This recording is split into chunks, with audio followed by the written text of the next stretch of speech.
Grandma Lee had a little grandson named Kai. Kai was a smart and clever child with a chubby little face and a pair of bright, twinkling eyes that sparkled like black gemstones. Whenever his eyes darted around, different ideas would pop into his head. Kai especially loved spending time with his grandmother because she always played various games with him and fulfilled all his requests. He also loved asking her questions, like, why do birds fly in the sky? Or, why do fish swim in the water? Grandma Lee always patiently explained everything to him, but Kai was not entirely satisfied. His grandmother seemed to know everything, so he decided to come up with a question she wouldn't know the answer to, just to test her. One night, as Grandma Lee was putting Kai to bed and was about to say goodnight, Kai suddenly asked, Grandma, what is happiness? Grandma Lee, as usual, thought for a moment, but this time she replied, that's a good question. Even I need to think about it. Let me find the answer, and I'll tell you later, okay? Okay,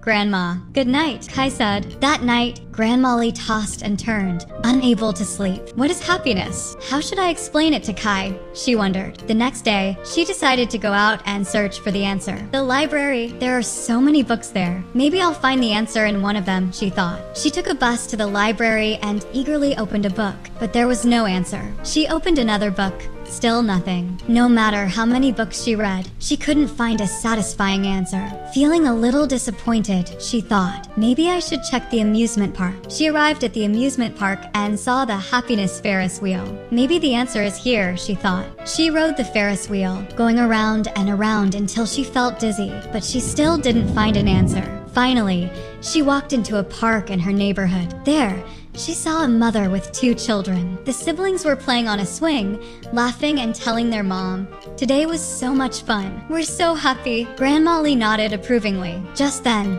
a group of kindergartners who had just finished school ran into the park. A mischievous little boy exclaimed, I don't have to go to kindergarten today. I'm on vacation. Nothing makes me happier than this. Grandma Lee looked around. She saw parents holding hands while running with their babies. She saw a young woman happily walking her beloved pet dog. She saw a handsome young man talking on the phone about business. At that moment, Grandma Lee suddenly understood. She finally knew the answer to Kai's question. Excited, she hurried home to tell him. That night, Grandma Lee sat by Kai's bed and said, Kai, I found the answer to your question. I went to many places to look for it, and now I understand. What is happiness? Kai asked eagerly. Different people have different answers, Grandma Lee explained. Happiness is a sweet taste. Happiness